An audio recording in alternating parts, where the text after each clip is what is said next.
Apa hukumnya wanita naik ojek drivernya laki-laki? Apa hukumnya wanita naik ojek yang drivernya laki-laki? Baik. Yang dilarang interaksi antara laki dan wanita yang bukan mahram apa saja, Pak?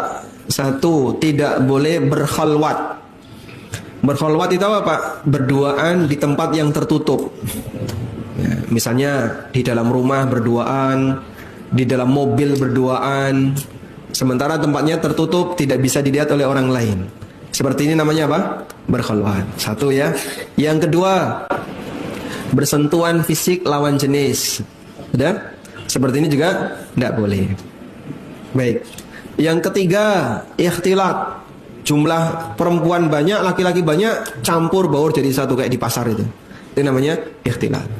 Walaupun terkadang ikhtilat ini tidak bisa dihindari karena kondisi tertentu, sehingga tidak mungkin tidak ikhtilat.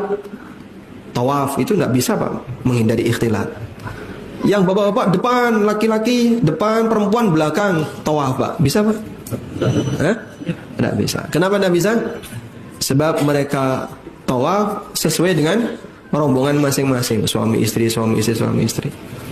Di Masjid Nabawi juga sama. Kalau sudah bubar sholat, saya ngalor ngidul, saya ngidul ngalor, ngetan ngulon, campur jadi satu, laki perempuan.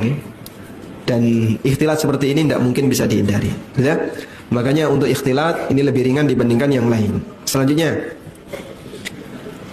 kalau orang naik ojek motor, yang terjadi apa dari tiga larangan ini, Pak?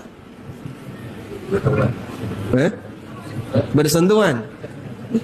Tidak sengaja bersentuhan, kan bisa dihalangi pakai tas. Jadi misalnya dihalangi pakai tas atau dihalangi pakai benda tertentu, sehingga nanti ketika ngerem tidak sampai menyentuh, berarti masih bisa menjaga untuk tidak saling bersentuhan. Apakah mereka berkhalwat? Berkhalwat atau tidak? Ya?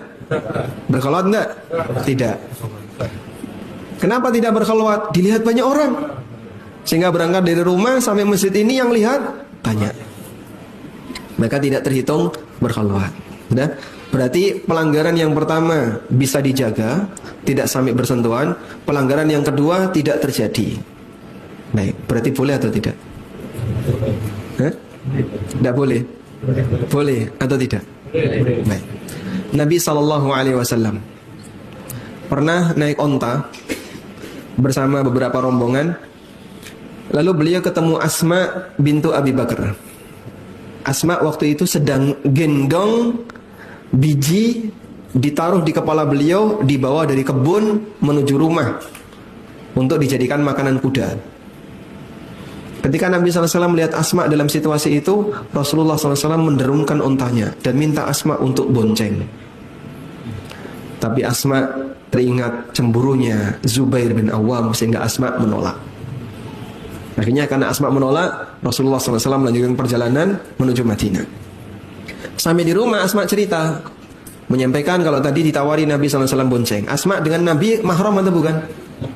Mahram atau bukan? Kenapa bukan? Karena Asma ini saudara ipar. Asma dengan Aisyah apanya? Adik kakak sebapak, saudara sebapak beda ibu. Baik. Nah, ketika Asma cerita sama suaminya Zubair bin Awam, kemudian Asma bilang, aku teringat cemburunya kamu sehingga aku tidak mau naik. Apa kata Zubair? Andai kan kau naik, lebih aku senangi daripada kau harus mengangkat ini dari kebun sampai rumah. Dan ini jadi dalil oleh sebagian untuk mengatakan bahwa boncengan lawan jenis hukumnya boleh selama tadi tidak terjadi sentuhan dan dilihat banyak orang. Artinya tidak terjadi khalwat. Baik, kok fatwa aneh kayak gini, Pak? Bukan saya yang pertama ngomong kayak gini, Pak. Cuman mungkin jarang disinggung oleh sebagian. Yang pernah menyampaikan seperti ini Syekh Mustafa Al-Adawi.